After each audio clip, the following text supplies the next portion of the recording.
안녕하세요. 법무법인 동주 형사전문 김윤서 변호사입니다. 음주운전하면 보험 혜택 없다. 음주운전으로 사고 시 보험 처리 안 된다. 이런 얘기 들어보셨죠? 음주운전 사고에 대해 보험이 되냐 안 되냐에 대한 오해가 많은 것이 사실인데요. 실제로 음주운전 중 사고가 나면 가해자가 모든 것을 떠안아야 하는 걸까요? 오늘은 음주운전 사고 보험 처리 및 피해자에 대한 보상이 어떻게 규정되어 있는지, 음주운전 사고에 뒤따르는 실질적인 경제적, 법률적 불이익들을 낱낱이 알려드리겠습니다.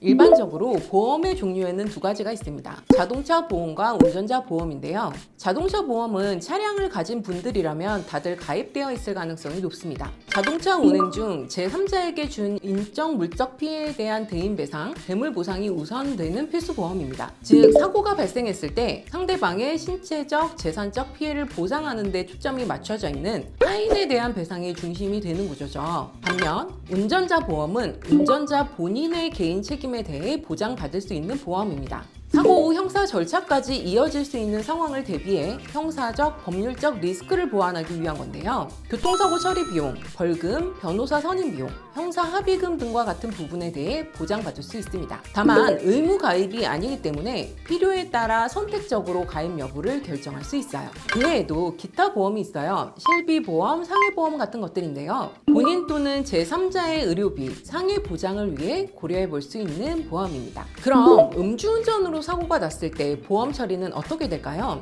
2022년 자동차 손해배상 보장법 개정으로 음주, 무면허, 마약, 뺑소니 사고에 대한 사고 부담금 한도가 사실상 폐지되었는데요. 사고 부담금이란 중대 법규를 위반하고 차 사고를 낸 사람이 자동차 보험 배상금의 일부를 부담하도록 하는 거예요. 즉, 보험사가 의무 보험으로 보장해 주던 부분을 개인의 사고 부담금으로 내도록 개정된 것인데요. 피해자에 대한 대인 배물 배상은 보험사의 책임이므로 피해자 구제의 관점에서 보험 처리가 우선 이루어질 수 있습니다. 하지만 이전과 달리 단순히 개인 1,000만 원, 대물 500만 원과 같이 고정된 부담금이 아니라 피해자에게 보험사가 지급한 보험금 전액을 가해자인 운전자가 부담할 수 있습니다. 부담권이란 보험사가 피해자에게 대신 보상해준 후 그 비용을 가해자에게 청구할 수 있는 권리를 말하는데요. 결국 사실상 가해자가 피해의 대부분을 부담하게 된다는 의미예요. 사망 또는 중상의 사고가 발생하거나 피해자 수가 많을 경우 사고 부담금은 대폭 증가할 수 있습니다.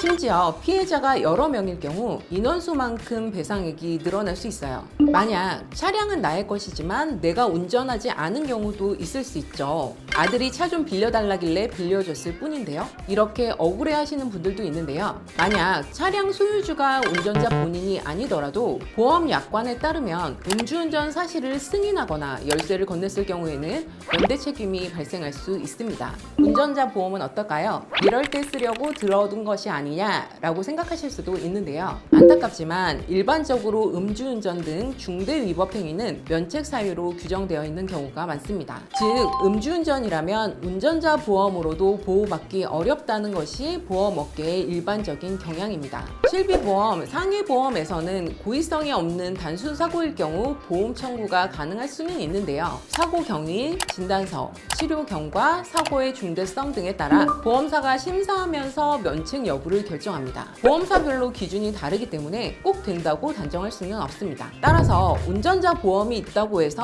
안심할 수 없고, 심지어 건강보험 급여 제한이나 실비보험 보상률이 하락하는 등의 불이익도 따를 수 있어요. 피해자에 대한 보상, 자기치료비, 차량 수리비, 교통사고 처리비 모두를 가해자 본인이 감당해야 하는 상황을 맞이할 수 있다는 점 꼭 명심하셔야겠습니다. 음주운전 사고는 단순한 보험 문제를 넘어 훨씬 넓은 문제입니다. 보험료 다 지급했는데 민사소송 당했어요. 이것도 줘야 하나요? 이렇게 연락 주시는 분들도 많은데요. 피해자나 그 유족은 형사처벌과 별도로 민사상 손해배상을 청구할 수 있습니다. 이 경우 보험 보상을 넘어 치료비, 위자료, 장애보상, 재산피해 등 다양한 항목이 청구될 수 있는데요. 보험 한도를 초과하는 피해는 전부 가해자 본인이 물어야 할 가능성이 큽니다. 그래서 음주운전 사고 시 변호사의 조력이 필요한 건데요. 음주운전은 단순 사고가 아니라 형사처벌 대상입니다. 면허 취소, 정지 등의 행정처분까지 뒤따를 수 있고요. 또한 피해 정도, 치료비, 장애 여부, 위자료, 재산 피해,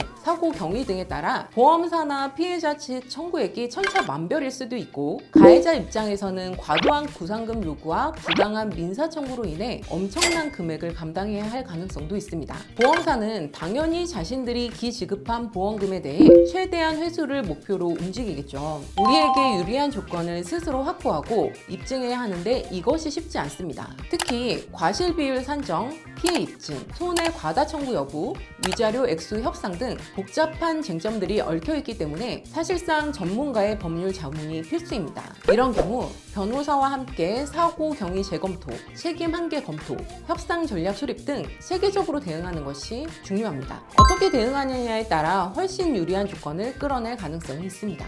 사고 이후 감정적인 압박과 처리해야 할 것들이 쏟아지는 상황에서 일단 보험 처리부터 라는 생각으로 합의서를 부주의하게 작성하면 나중에 구상권이나 민사 책임 부담이 커질 수 있습니다.